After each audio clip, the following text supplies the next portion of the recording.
Good evening, everyone. Thank you for joining us in the final event of Bitcoins and Web3 Summit. I am Sarthak, And I'm Arushi. your host for today. On behalf of the Student Alumni Relations Cell, we welcome you all to our event, Building Flint, a Fireside Chat. We have with us our guests, Mr. Anshu Agrawal and Mr. Akshit Bordia, who will be sharing their insights with us today. Mr. Thanks Anshu for having us. Agrawal. Right, sir, you were saying something. No, I was just saying thanks for having us. I'm sure this is gonna be fun. Great to have you, sir. Mr. Anshu Agrawal and Mr. Akshit Bordia are 2020 graduates from BITS Pilani, after which both have worked as product managers at Cred. Post their time at Cred, they founded Flint Money, a cryptocurrency investing platform that enables to passively earn interest in the crypto market for users with moderate risk profiles who are not active traders. It ensures users exposure to crypto, specifically stable coins like Tether and USDC, with a return of up to 13% per annum without any lock-in period. Recently, they have raised $5.1 million from Sequoia Capital and Global Founders Capital, and they are on their way to making it big. Welcome, Anshu sir and Akshit sir. Thank you so much. Thanks for having us. And thanks for the intro. So, without any further ado, let's start with our first question. As we know, BITS has a strong culture in technology, finance, and pretty much everything in between. All of us would love to know what clubs and projects were you a part of during your college life at BITS? Awesome. Actually, even before we start, I have a very basic question. Is there any change in the culture of BITS? Usually, last time I checked, nobody called us sirs. But yeah, Anshu, please go ahead. No, I was just saying it's gonna be a good walk down the memory lane. Akshit, why don't you maybe start? Sure. I'm sure you had a much more colorful life at Bits to share. Yeah, arguably yes. But I'll just share probably some context, right? I think one of the things that I used to observe is that a lot of people were joining a lot of clubs and departments when I was in my first year, right? And I always used to see that sheer joy that hey, I've joined this X club, hey, I've joined this Y department, and then somewhere I didn't, I personally didn't feel very excited about all of them, right? And I think towards and then apparently towards the end of that recruitment season, I got into this club called as BITS Firefox Community. I think it's that community is under the graves right now, but it used to exist, I think, almost like 6-7 years back, and it almost died when my first year ended. But then when the second year started, I think all my seniors just took leave from that and decided that they don't want to do it anymore. And for some random reason, I wanted to do it. So I started doing some work for Bits Firefox community, built the team ground up, and then very quickly, I think somewhere around, I would say mid-September of 2016 is where I met this person from Microsoft and started this group or club called Microsoft Student Partners. That's where it started. And again, just because there was this entire team that we had built at Bits Firefox community, started Microsoft Student Partners. So both Anshu and I started that back in 2016. And again, like just ran that for 2 years, 3 years, then got next wave of people to do it. And one of the things that I used to cherish very much is that it was a favorite pastime activity outside of classes. Of course, I never used to go to classes, but always used to enjoy that little freedom that that club gave to do whatever we wanted as a group. So really enjoyed that. And then I think, yeah, that was a quick bit on my club or department journey at BITS Pilani. Thankfully, that club is still running. So let's see how that goes. Awesome. Yeah, so for me also, so I was not really a part of any department. Reason being, I think, and it's pretty much influenced by some of the seniors you meet early on, right? So some of the seniors I met during my first or second week of college, it happened to be so that majority of them were not in any department, right? And I think it's pretty natural that people who do not have something sort of tend to justify with reasons why they don't have it, right? So people used to say that, oh, I mean, this is not really a lot of fun. You don't learn things, and seniors just make you do bitch work and all. Of course, I do not know whether that is true or not. It just happened to be so that I just made this decision early on that I'll not really join any department, right? And I just in general started speaking to some of the folks who belong to various clubs. One thing I knew for sure was I wanted to be around people who want to become entrepreneurs in life, right? And again, I think in first year it's people just tend to look for signals, right? And one of the signals people used to look for back then was joining clubs and departments which pretty much align either with their interests or with their dreams, right? I somehow I had a dream for that sense that, hey, I want to start my own company sometime down the line. Completely noob, to be very honest. I mean, a lot of people could just think that way, that hey, I want to do something in life in first year itself, and might later on figure out that this is not what they want to do. Luckily for me, it didn't change, right? But at least, I mean, in hindsight, that just helped me to, or propelled me to get into this thing called CEL. I'm sure you would, of course, know about it, Center for Entrepreneurial Leadership. And I mean, I put in whatever fight I could to get into it. I met some of the best seniors there, right? So I was primarily only a part of CEL, and I'm someone who doesn't really have a lot of appreciation for art of any form, right? I'm being very honest here. I mean, art of any form being, say, either designing, painting, music, dance, anything, right? So anyway, I mean, the doors of all the other clubs were closed for me. I never wanted to be a part of these things, right? I just thought, hey, let's be pretty objective in life and achieve some of the objective stuff. And that's how I landed at CEL. And for almost a year, I just, I mean, was pretty much enjoying my time there. 2016, I think late 2016, Akshit said, so he did mention that we ended up working at MSP, right, which is Microsoft Student Partners. So I think that was the second engagement of mine outside the classes. And I did go to classes for some reason. I don't know why. I still don't remember what I studied there, but that's pretty much it. Yeah, I mean, I was just a part of CEL, and I think that has definitely helped me big time. Not that मैं CEL में नहीं होता तो आज जो कर रहा हूँ वो नहीं कर रहा होता. Whatever I'm doing today is pretty much independent of any club, any department, and even in fact for all the listeners here as well, right? Whichever club or department you are in or you could not get into, doesn't matter at all. It like nothing matters, to be very honest. 5, 6 years, 7 years down the line, what you're going to do is pretty independent of what you're doing today. But anyway, I mean, just to answer your question, yes, I was a part of CEL and eventually a part of MSP as well.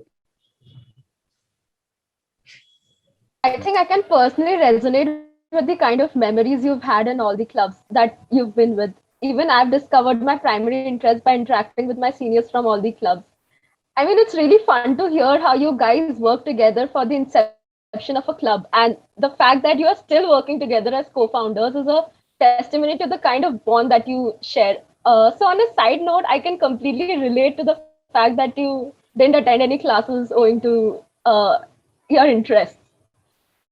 So that brings me to my next question. Cred has become a big name right now. With the kind of brand partnership they have established in the past 2 years and the amazing product they have built, it is a household name now. However, the two of you entered Cred at a very early stage when the core product was being built. I believe Anshu was the 6th hire in the product team. So we would just like to know more about your journey at Cred. Yeah, I'm not sure if 6th or 5th. I mean, but yeah, pretty early on.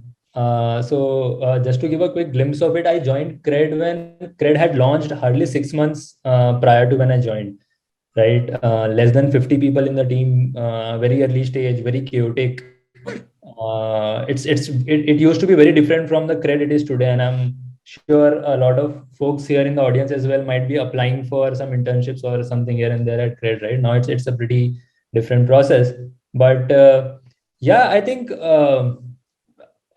see, you don't really time these things, right? It's just they just happen to be so. For example, there must be a lot of companies in India today who are probably at the same stage where Cred was back then, right? And some of these folks might end up joining those companies, and 2.5, 3 years later, they might still be in the same trajectory. So it's just about timing. Nothing that I engineered it to be very honest, or Akshit engineered it to be very honest. But yeah, I mean, so what exactly is the question? I'm just curious to know, is there anything specific you want both of us to share about? Yeah. Sir, actually, nothing specific as such, but mostly highlighting the maybe the most memorable points for your journey at Cred. Got it. It's tough to actually pinpoint a few and talk about it, but I think at a general level, some of the things which have really stuck with us, and we also try to imbibe them in Flint's culture as well, is things like, suppose, backing the young folks, right? When we joined Cred, we were also super young, super early. Not that we had a lot of experience, right? But still, people really trusted us with the right responsibilities, with the, they never second guessed. I mean, they actually believed you to say whether you can do it or not, and if you say that yes, I can do it, then nobody would second guess you, right? So backing young folks, never second guessing people, insane trust and transparency. Nobody would ever hide any data point from you, saying that, hey, you are young, or you do not belong to this team, this is nothing to, like, this is none of your business. None of those things actually, were I mean, I never witnessed some of those things happening with me, right? So insane trust, insane transparency. So again, yeah, these are some of the culture, these are some of the things we have also, consciously ensured that is a part of Flint's culture, right? Another thing which really stood out for me for sure was how people first everybody there is, which means that people are highly empathetic, right?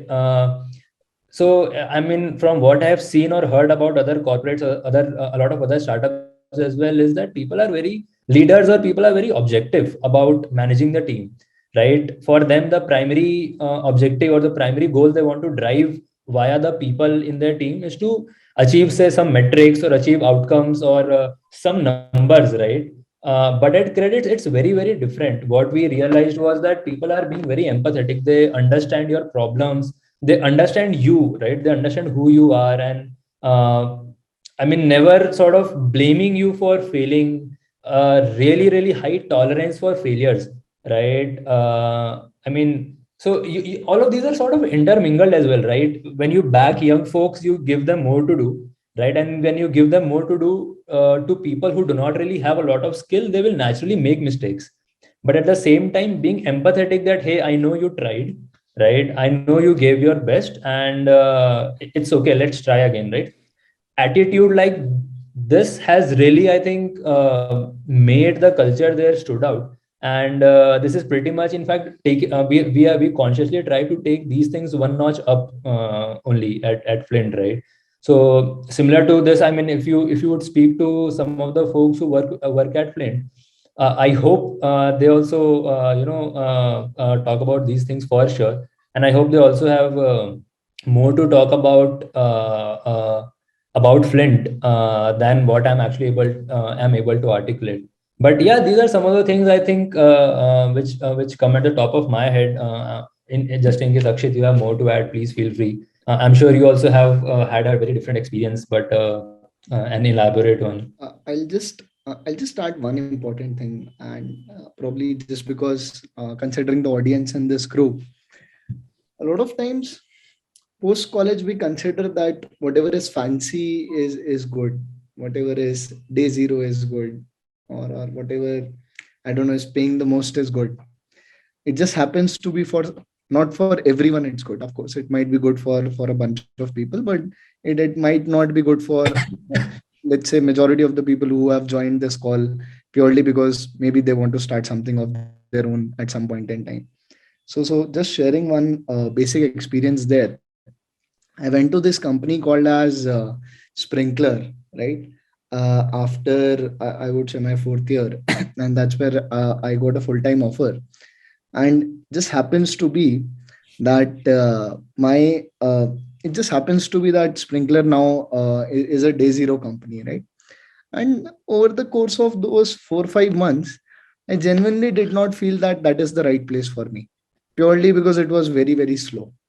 So even though it is good in the eyes of the society, just decided to go to Cred purely because wanted to see how businesses are built ground up rather than seeing it from the sidelines, right?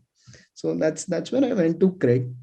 And one of the most fascinating things now when I go back in life and observe, because I can only share for myself, is that only because Cred was early and a lot of those things were being built ground up, I got a chance to see and actually build a business from scratch. That's what my highlight is.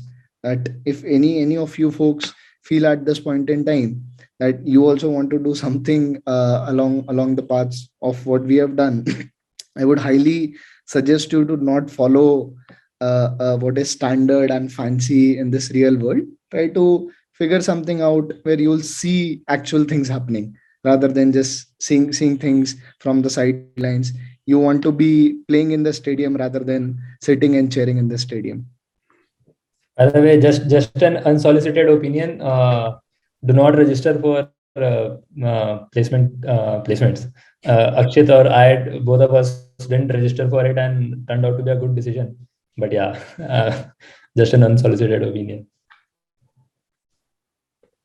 I think they say that the best talent and the best opportunities are not advertised anywhere. So and PU is an advertisement board, and you might not find the best opportunity there. Yeah, up to you. I hope there aren't many people from that department here.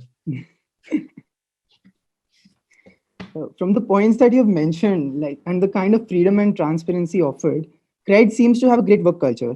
And I believe that the kind of trajectory a company has depends a lot on the kind of work culture that has been transmitted. And taking this further, I see you've already covered my next question. When it comes to the kind of people and culture, it is quite comparable to the early days at Flipkart. Ex-employees of Flipkart, or Flipkart Mafia, as they call it, have gone ahead to build some of the best businesses in India today. We can see the Cred Mafia emerging today as well. Well, moving on to the next section, it is really difficult to find a co-founder that you trust completely and are willing to build something big together. What are your thoughts on finding the perfect co-founder and building a strong funding team? Strong founding team. Yeah, strong founding team. Got it. I think see, for us it was very serendipitous, right? It was not something you could have planned or timed. And some of the most successful founders I've met, so we just happen to have the good fortune of speaking with a lot of founders, right? And the learning there has been even there as well is that these are the people who inherently have the trust, right, in each other's capabilities. It is not just about knowing that, okay, I have a resource who can take away half of my job and do his or her part, and I can do my part, right? I think more than competency of the other person, what's important is, as you mentioned, you should trust the other person, right? That not only will the person be able to do his or her job, but more importantly, they will stand by you, and you will stand by them when the chips are down, right? Because when things are good, everybody is. I mean, you don't just know. I think this is anyway. Let it be. I think the real test of a person, or say any partnership, is when the chips are down, right? And if you really don't trust someone to be, going to the war with you, there's just no point having him or her as the co-founder, because this is actually a pretty lifelong partnership. Akshit and I are here to run this company for next 2 decades, maybe, right? Next 10 years, 20 years, or even 30 years if things go fine. And to be imagining yourself to be doing something with someone so close for probably 15 hours a day, you can't really do it if you don't inherently trust them, right? And you inherently don't like blind trust them. I mean, for example, I'll take an example of something at Frint. I mean, of course, it is not something we engineered, but happened to be so that even till date, Akshit doesn't know what all are the clauses we have signed with our investors, right? Only I know that. He has never cared to even ask that, dude, on what paper or clauses am I signing? Right? He just happened to sign whatever thing I would send his way. In fact, he has given his signature on my doc sign, and he doesn't even know where do I put his signatures and send back to the investors, right? So, I mean, I could be probably doing wrong by him, but there's no point but to trust me, right? So similarly, a lot of instances, I mean, there are a lot of things I really like trust him with. So now imagine a world where we would not have trusted each other. So every day, for every paperwork, for every clause, for everything, we would have, say, 1 hour, 2 hour long discussions, right? That, hey, can you help me understand what is written here, or what conversation did you have with this person? What conversation did you have with that person? And that would just slow us down, right? So if you are really willing to build a long term business, I think one of the competitive mode people do not really care about or do not really consciously think about is how much time can you actually save in like save by not having personal issues, right? So I think they say that in early stages lack of capital kills you, and in later stages people only, like your team only kills you, right? And it's not just true for founders or founding team. I think it is pretty much true for anybody you get inside the team at any point in time, right? Even if you are, say, a company that's at least say 1,000 odd people in size, still the 1,001th guy coming in can destroy the company, right? So I think the question is a bit more confined. I would love to expand the scope of it. I mean, anybody you get into the company, you need to have immense trust, right? And of course, at some point in time, you will not be directly hiring people. There will be your team members hiring more people in the team, but then they need to have that explicit trust, right? Explicit and implicit, by the way. Uh, Probably, I mean, the right way to put it is there should be no room for mistrust. It's same as how people describe light, right? If it's there, you don't feel it, and you just feel the absence of it. So that's pretty much how I would describe it. I would just add one disclaimer to it, right? I think I would highly encourage to not get someone as your co-founder who you don't trust. Build trust. It's okay if the company starts after 2 months. I would highly encourage on that side, because see, you want to be focusing on the right things in life. You don't want to focus on the fodder, or I would say you don't want to focus on actually focus on the real thing. Probably you have to focus on building the company, not sorting out people issues. So at least very strong recommendation: don't get a co-founder you don't trust. Take some time. There is no hurry. The opportunity that exists today will exist 2 months later. You don't have to rush into it. That's one. The second part is, a lot of people undervalue trust, as what Anshu also mentioned, right? It's extremely important that you think of trust as something which has, let's say, 60% weightage, and then everything else has 40% weightage. Whatever you want to consider, up to you to decide whether it is competency or XYZ things, specifically at early stages. So that's the way, that's the way I personally would put a formula to it. Yeah, I mean, working on the second best idea with someone you trust will still produce better outcomes than working on the best idea with someone you don't trust. I mean, you'll not be able to produce any outcomes. So that's pretty much it. That was quite an interesting answer, given that you've been stressing a lot on it too. Even I can completely agree on how trust is the main ingredient you need while forming a strong founding team. Great to know the kind of bond that you all share. So, moving on to my next question, when did you come across this intriguing space of Web 3.0, and at what point did you realize that a product like Flint needs to be built? Akshat, why don't you take this one? Yeah, actually, I have an interesting story here to share, but but keeping that aside, I think uh, so in college we used to go to a lot of these competitions, uh, probably to validate whether we have brains because we never used to go to classes. So to validate, do we have the right amount of brains?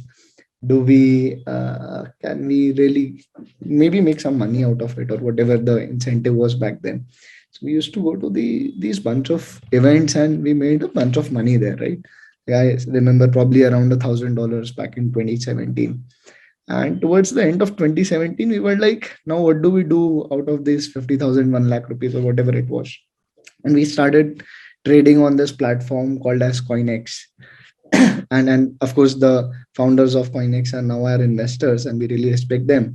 But it was one of the best trading platforms back in 2017. And like of course that's where we started playing with Bitcoin, Ethereum, and whatever there was, blah blah blah. And like something just happened back then wherein we found the technology to be so fascinating, whatever was happening in the crypto market so fascinating, that we just stuck through the cycle. Like honestly, if I were to tell you, I used to wake up every market cycle, UK timings, US timings, China timings, Japan timings, China, like all these market timings, purely because I wanted to trade crypto 24/7 in all these geographies. So that was the idea. And I remember this one very fascinating trade that I made back in 2017.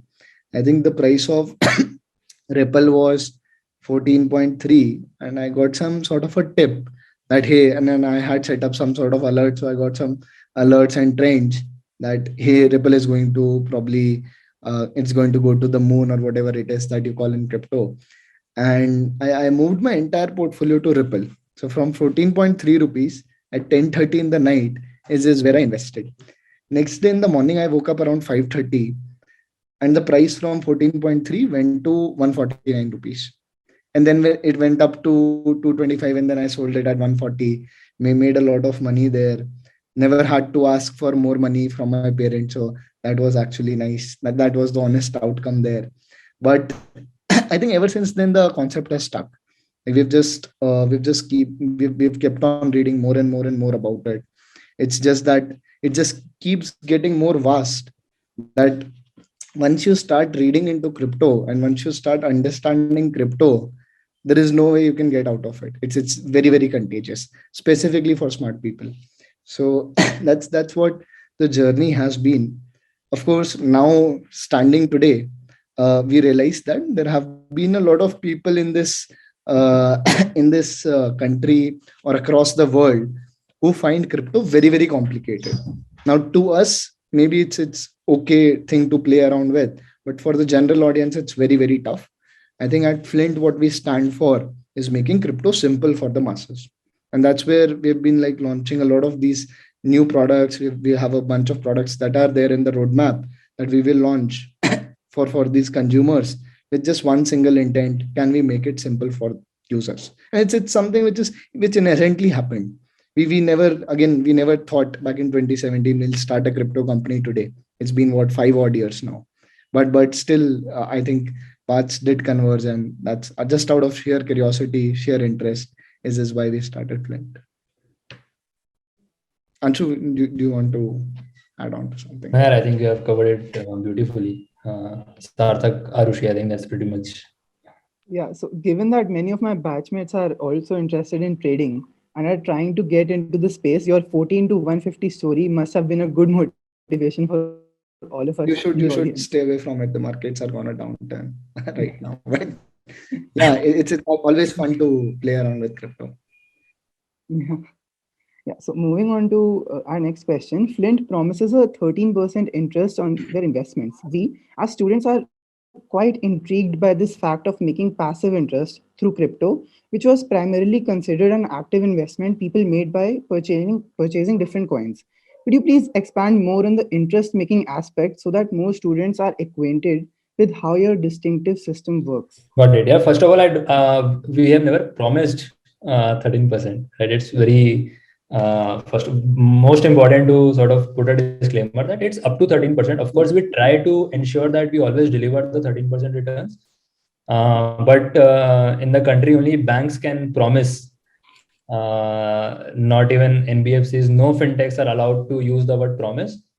I think that's something you can just take with you. One of the things, right? But more importantly, I think to answer your question, see, let's maybe take a step back and also understand how the traditional markets work, right? Traditional finances. If you talk about how, say, banks work, even your savings account, your fixed deposits, liquid funds, various other types of mutual funds, ETFs, all of these, the way they function is, of course, so you are depositing the money to the particular entity, and they take that money and lend it out to other people, right? So essentially, the money is being made via lending. The money is either being lent out for, say, some purpose like house loans or car loans or maybe personal loans, credit cards. But essentially, the point is when you give your money, the bank or the NBFC takes that money and lends it out for certain purpose, generates returns on it, and passes a part of it to you, right? So this is a general first principles understanding of how returns are made by anybody, right? Of course, mutual funds and all have a different phenomena where they also, I mean, equity mutual funds invest in equities. They do not invest in debt, or they don't lend it out to institutions and all. But one of the general principles in the way interest-bearing assets perform is they take the money and lend it out and generate returns, right? Where their major skill is to figure out who to lend to and when to take back, right? Right, which is in technical terms, it is essentially known as risk underwriting and collections. Figuring out who is the right person to be given the money to and when to take back that money, right? And we are in the business of that. We just happen to be in the Web3 world, right? So if you look at some analogous assets in the traditional finance of what we do, you have things like probably bonds, you have things like say liquid funds as well, for that matter, even FDs, right? Banks take your money, lend it out to certain institutions or individuals, take back and give it to you. This is what we also do, but in the Web3 world, where you are depositing stable coins with us, right? We take that stable coin, we figure out, okay, who's the right institution or which is the right DeFi protocol to be lent this money to. Right, we do the proper risk assessment, we carefully select who are the right people, how much should each of them be given, what should be the diversification, exposure ratio, etc. And we also figure out, okay, this person to this institution or this DeFi protocol, we should be lending to just 30 days and then renew the loans and all. So pretty much this is what we do. We actively manage your capital. The capital happens to be in stable coins, but we manage your capital, we generate returns on it and pass it back to you. So the real game here is who do we lend to, right? So we are lending to, as I mentioned, institutions as well as some DeFi protocols. I hope that answers the question. Just in case anybody from the audience have any question, feel free to probably pass it on the chat. Sure. So we'll take up the questions at the end of all the questions that come from the audience. Sure. Right. So I'm sure that clarified a lot of doubts about how the whole system works. Being someone who's trying to explore the space, I sometimes find understanding the technicalities hard, like the jargons and everything. I'm pretty sure many of us have faced a similar situation. You really helped us break it down. So coming to my next question, Flint has got everyone excited and people are on their toes to see what is coming up next. Could you please tell us more about the upcoming products and what unique features can we expect in the future? Sure. I'll just set up some context, right? See, it's very important for us to share what do we stand for, right? And like any decision that we take, anything that we will do tomorrow is going to just abide by those basic principles, right? And the basic principle that we have as of today is that we stand for making crypto very, very simple for everyone. And in that pursuit, of course, the first product has been the 13% interest product. But then there are a bunch of things that can be created on top of crypto. And just like crypto in general enables building of very, very fascinating products. For example, anything in your traditional finance can be built in crypto. So that's what the broad idea is, that can we build out these suite of products which A are simple, B generate wealth for our consumers. For example, today we have a 13% offering. Tomorrow we can have a small case, or let's say imagine a mutual fund of crypto. Day after that, why can't we have, let's say, the best exchange in the country? So as time passes, the broad level idea is that we are just going to build whatever exists in the traditional finance world on the crypto world in a much more simplified manner.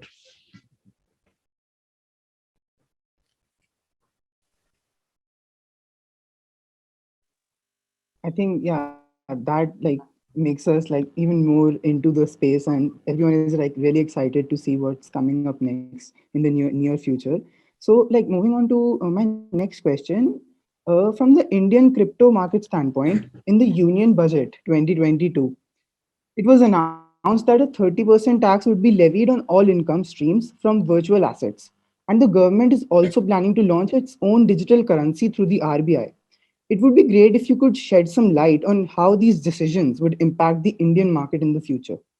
Got it. I think first of all, the government acknowledging the digital assets in the parliament is actually a positive and a good sign towards indicating that we as a country have, at least started acknowledging this space, and hopefully we'll move towards positive regulation soon. So I think, and I'm not sure if you have been following the news, but you would notice that ever since the news about the budget came out, that government has acknowledged it in some form. Of course, not at all saying that they have legitimized it yet, but you would notice that if you have been following the news, that the number of signups or the activity on the Indian exchanges have gone up by 30%, right? For the sheer fact that people have now become just much more confident that this is not going to get banned, right?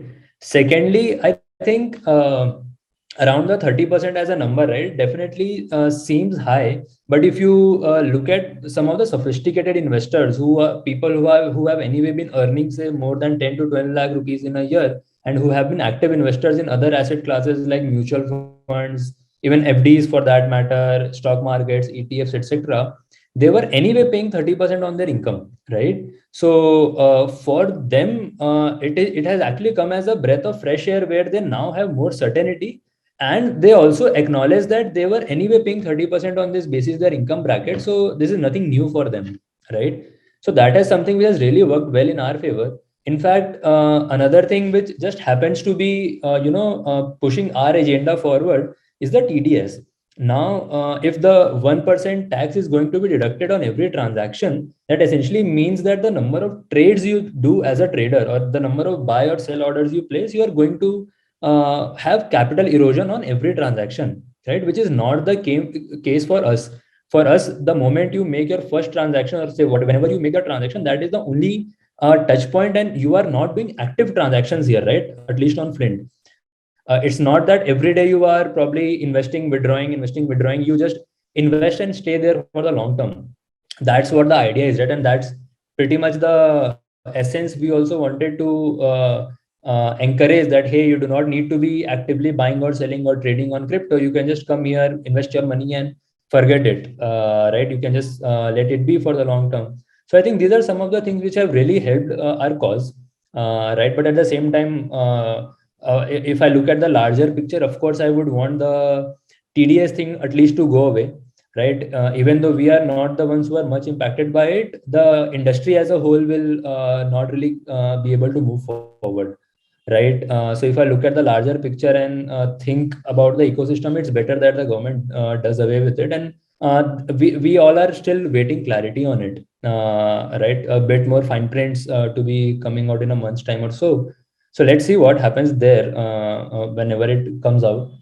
In terms of digital rupee, yeah, to be very honest, I don't understand it. Right? It's something definitely which is not decentralized. It is not something which really behaves like your other tokens or other Web3 and entities like coins for that example, for that matter.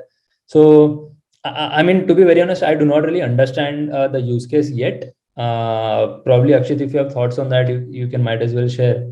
But for me, to be very honest, I mean, it's early days and I would like to refrain from commenting anything about it. See, what's really important for all of us to understand is that once you start making money of something as an entity, you back that entity. For example, imagine that today the government is taking money from crypto. Now they have to back it, because think of it like, just take the old school traditional Havaldar system, wherein if you go to a shop and take some sort of cut from them or some sort of hafta from them, then you have to protect that place, right? You have to protect that shop. I think that's what has happened today in the crypto ecosystem, right? The government is now taking up the tax, and it's nothing but very positive step into making crypto much more legalized, much more acknowledged in the broader scheme of things. And things are just going to get better from here. They're just going to come up with much better and better alternatives, ideas, products, sub regulations from here. And the Indian rupee on blockchain concept at this point in time is something which is just a concept. And I think it's just going to take a lot more time for that concept to crystallize into something which is more meaningful. As what I've seen in crypto, nobody can predict more than 3 to 6 months. And as Anshu also said, we'll just wait and watch when that idea crystallizes into some sort of a concrete action plan. And then, of course, like as we know from the macro trends, things have been very bullish considering the regulatory environment.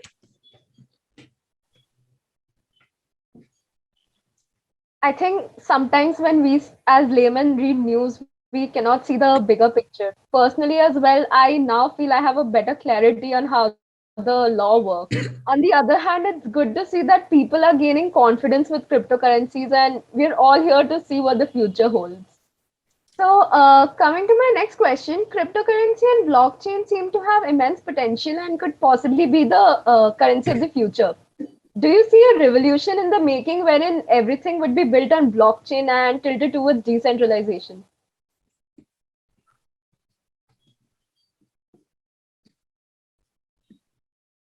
Akshit, why don't you take this one? Sure. So, see, if you think about it, decentralization at its core is inevitable, purely because of one simple consumer behavior change that has happened in the past. And that change is that you and I, or let's say all of us in this ecosystem, fundamentally do not agree to what our parents say. That's a very small behavior change. Our parents probably agree to their parents, but we might not agree that much to our parents. And that's because we want the control to be in our hands. If we want the control, or if the entire humanity wants the control in their own hands, everything has to be decentralized. It can't be centralized. And that's what the broad concept is, that as more time passes, more things will for sure become decentralized. And the more decentralized it becomes, uh, it's just a matter of time that everything starts flipping. Wherein beyond a certain critical mass, if let's say 30% of the world's things start becoming decentralized, then eventually everything will become decentralized. Of course, there is some threshold to it, and there is some merit to keeping some things centralized. For example, let's say the regulatory decision making, or let's say doing war, or protecting the country against some sort of a war. All these things might just stay centralized, but anything which can potentially move to a decentralized economy or decentralized ecosystem will move to decentralized ecosystem over the next 10 years. Yeah. So I think like those were pretty interesting analogies, and now we have a lot of different perspectives and we have a better idea as to like how much decentralization can play a role in the future as well. So coming to my next question, and like this is the final question of the event. I wanted to ask you, what advice would you like to give Bitsians who are looking to build their own startups? As I I said, think I'll keep it short. Don't get boxed into some ideas and some space, right? I think more than what idea you want to work on, there are larger things where you should develop skills, right? For example, things like team building, culture building, like building the capabilities to predict the future, right? Playing the right chess moves, learning about sales, right? I think sales and storytelling are two of the most important skills you as an entrepreneur would need, right? So there are certain things which just you need to have to be able to build a large company, right? idea is just a part Idea is just a path to execution, right, and achieving those things. But if you look around, you would see that there are probably companies worth more than $100 billion in almost every space, right? There are companies like Google, Apple as well. There is DoorDash as well. There is Coinbase. There is Airbnb. Then there is HDFC Bank also. There is Reliance also, right? Regardless of which sector or what idea, there are companies that have been built into really, really large businesses, right? Large enterprises. And idea is just a part of what it takes to get there. Some of the most important things are rather figuring out the right chess move, building the right team, cultures, right?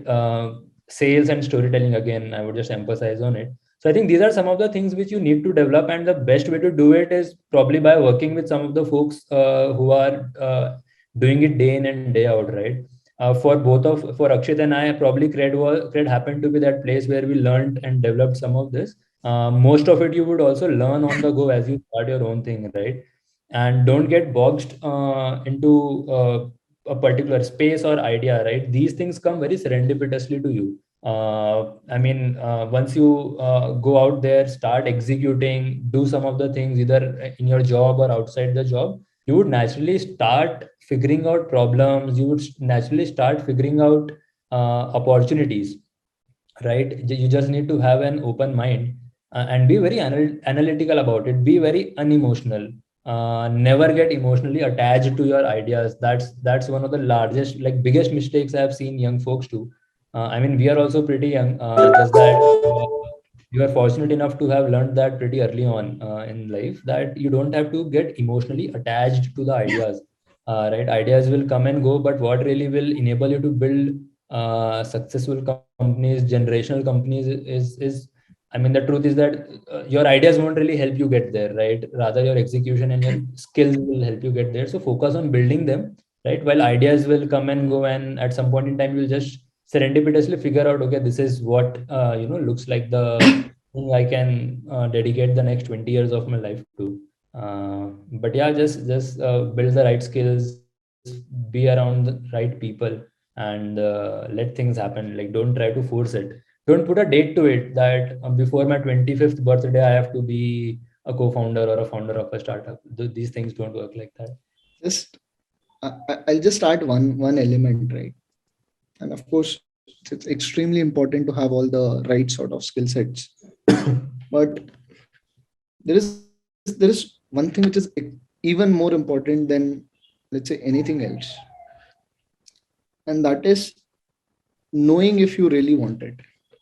It's so important that probably you may say that you started up, that's the best decision of your life, or you don't start up, that's a probably much smarter decision. And the more you introspect who you are as a person is really important. If you think in the longer scheme of things, there would be some people that literally who really feel that fire inside, probably every day, every week, every month, across, let's say, your journey at bets.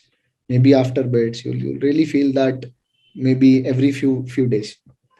And if you feel that every few days, then that's the right decision for you. That's extremely important to understand, because maybe there is a lot of fancy outside wherein a lot of people are maybe starting things up, but only if you have that drive that is consistent over years, not just maybe a few weeks or months. That's when you know that you're probably you probably naturally want it. And if you naturally want it, then I think that's how you should take a call to take the leap of it. Don't worry about all the fancy things in life, as I mentioned before. That was a great piece of advice, sir, and really insightful. We have certain questions from the audience around 2 to 3. Will you be able to take them now? Sure. Yes, Yeah, I think we have 7 more. Sure. So I think we could unmute them one by one. Nilesh, sir, you could go on first. I'll just unmute you in a second. Hi guys. Yeah, I'm really keen to learn more about the products you guys are building at Flint, right? So I'll probably have a separate chat with you guys on that. But I think what I would love for you to share in this wider group, and we have several folks on the call who are still at BITS, is that what was your approach to learning about learning about essentially the foundations of blockchain, and I would press this further to really ask you about the economic foundations of DeFi, right? There are two complexities. First, right, I think a lot of people trade, right, and but it's all very short term oriented. And then on the other end, you have a lot of people who are building the infrastructure of blockchain, right? Somewhere in the middle of those two ends lies the core foundations of the technology, right? For both of you, right, what was your approach to learning that? It would be great if you can share it. I think there is only one approach. Collect some money, start trading or investing at places, be okay to lose it, and that's the only way to learn it. I mean, I can recommend probably hundreds of courses, YouTube channels, reading articles, but I don't think anything is going to educate you more than what you will get educated when you start investing yourself, right? Just find some of the good people on Twitter, see what they are advising, what they are not like, don't treat them as financial advisors, but just keep an eye out on where is the world moving, what are they using, and just go and invest. Like, press some buttons yourselves and like create some accounts yourselves, enter some passwords, and then just invest, right? And that's the, I think, the fastest way to learn about anything. You'll just naturally start understanding where is the money being, like, how is the money being made in any protocol, how is this technology working, how is this chain different from the other chain. You'll just naturally start understanding. So it's I think the fastest way to do it. Not the cleanest answer I could give, but I think that's pretty much the truth. All right, we have a question from Pradeep sir as well, so you could go on next.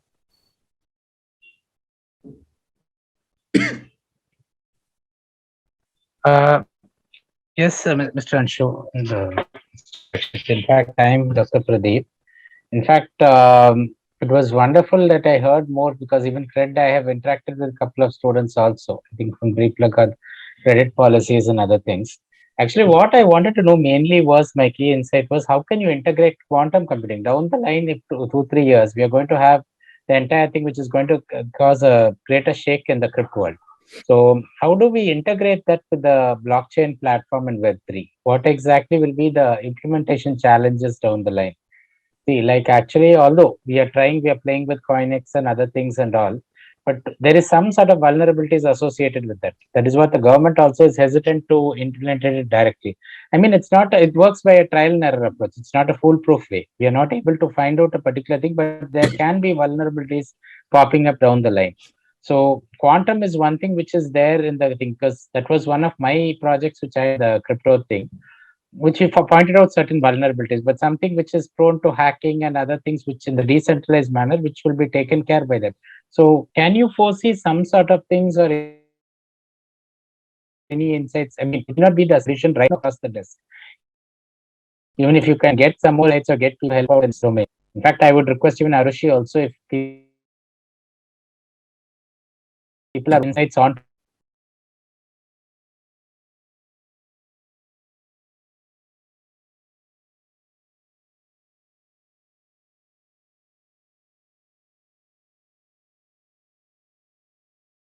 government is the financial part, how to bring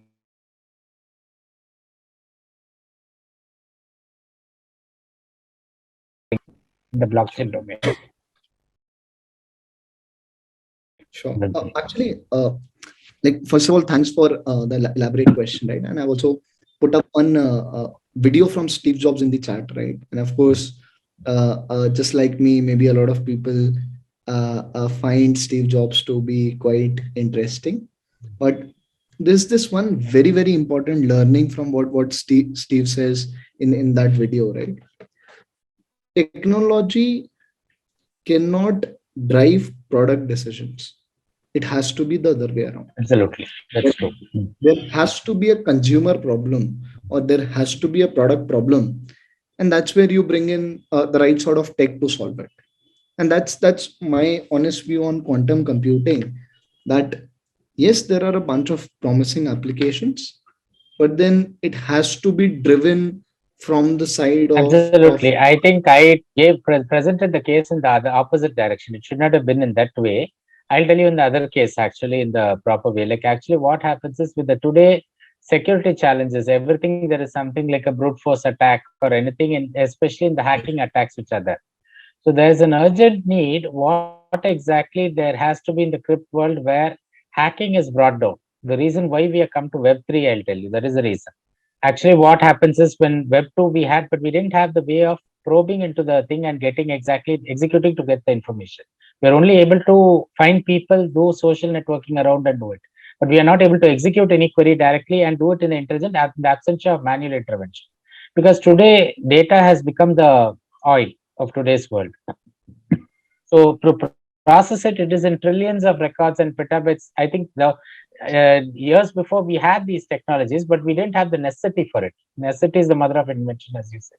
So when there is a requirement, now we are able to find out because data is there. Once the data has become there, we need now technologies to facilitate to get that. Human beings cannot use that. Even hardware, everything comes into the role with that. Now I'll tell you the actual thing why quantum is coming in, because we have trillions of data, but the hardware we don't have to work on the data to give us the results. That is the case for it. Exactly why we need to down the line, why we have to bring in quantum, it's that it's not for the technology's sake. It has become the necessity because we cannot probe. Now if you take even a case with in the health analytics domain with the COVID problem, we are not able to get, China is able to get this information, but we are not able to do that due to lack of thing. We need that information across in a timely manner to save people. I think down 2 years later, after a lot huge casualty loss, we are able to find the cure, vaccination. But we are not able to we are not able to do it in the timely period at that point of time. The data was available somewhere, but it was not accessible to us. Yeah. So that has been the case. Yeah. No, sir, I think that's a very fair call out. I hope some of the folks in the audience really, pick this up and build this.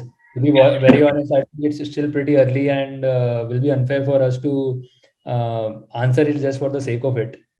We still believe, I mean, if there are more consumer-facing problems, see, both of us are we primarily belong to a consumer background, right? I mean, we have our, I mean, we happen to have been building our expertise in building consumer first companies. Just that the way our brain functions is we first try to spot the consumer problem and then solve it. If it takes quantum computing, will do it. If it just takes Microsoft Excel to do it, we'll solve it. Exactly. Right? The end goal is to solve the consumer value prop. And I think that's a very fair problem which you mentioned. Right? And I really hope That's the problem. It's not necessarily quantum we work with. We can find, if you can find out a simpler solution down the line, that's great. That's Absolutely. what I want. I wanted thing is we need to have tools and things to work on that. That is the basic thing. We have huge volume of data. We have all these things, but we don't have the required dimensions to work with that. So that needs to be. In fact, this can be taken up as a challenge. This is a problem. If we have it in the market, we can get in more guys to work on that. We can get more people to work on that. I think people can, rather than having the classroom sessions and other things, can work on this. I mean, a team of students or anybody from multidiscipline. That's what actually is the anything. We have to work as a team to get solutions to these problems. Absolutely, sir. If you find people who are solving this, more than happy to help and contribute in whichever way we can. Yeah, that's what. Okay, and you can share some any ideas on that. Yeah, in case you get some. Thank you, Arishi. Thanks, sir. Yeah. Thank you so Thank- much. Anshit sir and Akshit sir, do you have any time remaining for more questions, or should we call it a day? Probably we'll have to, like, unfortunately call it a day. We are already running late for another meeting we had at 9. All right. But this was fun. Thanks for having us. Thoroughly enjoyed speaking with you folks, and I hope some of the folks had some things to take away with them from the call. Yeah, really enjoyed the conversation. Thanks for having us. Thank you so much, sir. Bye. Take care. Bye.